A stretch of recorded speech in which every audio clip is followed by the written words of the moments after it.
to Quick Chats with Ashley. Today I want to talk to you about taking leaps of faith in our life, and specifically two things around them. Number one is, how do we know when we're being called to spiritually take a leap of faith? And number two is, how do we go around doing it? So for myself, at around 2 o'clock this afternoon, I walked into my boss's office with a lot of confidence and also a little bit of anxiety, and I gave my resignation. So to the average person, that might sound pretty normal. So you quit your job. To me, it goes a little bit deeper than that. This is one of 3 positions that I currently hold, but it is the only one that is funding my business, the one that has the most stability, and the one that has the highest connections in my field. So now you might be thinking, why on earth would you give all that up? And for me, it comes down to the fact that I spiritually felt led to close that door in that chapter in my life and move on to something else. What that something is, you have to figure it out, but I felt to take this step, and so I did. So how do you know when you're spiritually being called to take one of these leaps? For me, it comes down to where my decision is being based. So I find that decisions are either driven by my flesh or driven by my spirit. Decisions that are driven by my flesh are ones that I often make when my emotions are at one of two extremes. I'm either very excited and make an emotional decision out of excitement, or make a decision out of feeling a little bit more down or depressed. These decisions are ones that I often have not put much thought into, especially not spiritually. So I haven't been praying about them.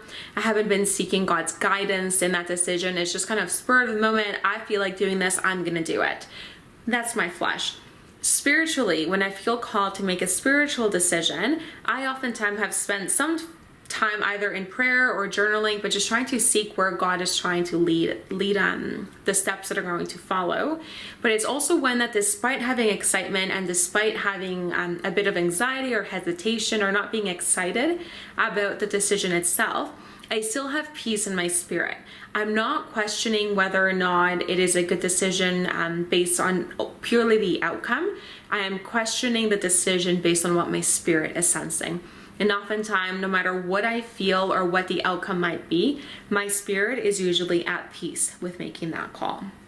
So that's how I differentiate where my decisions are coming from. How do you make the decision, or how do you take that leap? Honestly, Band-Aid. Do it. Just do it. Just take the leap. Don't overthink the outcome. I am someone who really overanalyzes and really likes to rationalize a lot of my decisions. And I have found that the more you do that, the more anxiety you're going to give yourself, the more fear you're going to surround yourself by. So if you've gotten to the point where you're like, you know what? I know God is telling me to take this next step into, the next chapter, the next season. That might mean opening a door, might mean closing a door. Just do it. If you already know it's coming from God, you have to just take that jump. You have to look fear straight in the eyes and say, you know what, you have no control. I am doing this. If not, we can often find a lot of the time we end up just kind of standing on the shore of our dreams.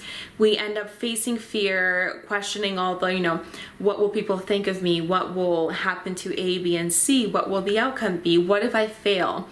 And all these questions really hold us back from pursuing the fullness of our purpose and our calling. So Band-Aid, just do it. Is it going to hurt? Maybe. Quite honestly, you'll probably cry about it a little later. I know that making this call, although it might seem calm right now, there was a lot of fear around it. There was a lot of questioning, what will people think? What will happen to my business? Is it really, the spirit that's leading me in making this? But at the end of the day, once I have deciphered that I really do feel God is calling me to take this leap, there's nothing left for me to do but decide, am I going to stand on the shores and stay with my fears, or am I going to trust a God that hasn't failed me and take that leap and just go forth into what He's calling me to do? So just want to encourage you in that. If you've currently or if you are currently kind of humming and hawing, deciding whether or not you want to take that leap, and you have that unignorable gut feeling that this is something you have to do it. We have nothing but our pride to lose. Maybe we have a little bit more than our pride to lose, but in the bigger picture of knowing that God doesn't fail us, really we don't have much more than our pride. to lose in taking that step. So I just want to encourage you, if you're about to make a decision, or if you already made the decision and now you have to act upon it, be encouraged in knowing that God isn't going to leave you stranded. He's not going to, like in the Bible with Jesus and Peter, he's not going to say, hey, come walk on water and let you sink. The minute that you say yes to God and grab hold of his hand in taking those steps forward, he is going to open the right doors. He is going to bring the right connections. He is going to bring the provision that you need. Will it always look like what you expect? No. God is kind of funny that way sometimes. But is he always going to give you exactly what you need for that season? Absolutely, if it is him that you are putting your trust in. So that's what I wanted to talk about today, taking leaps of faith.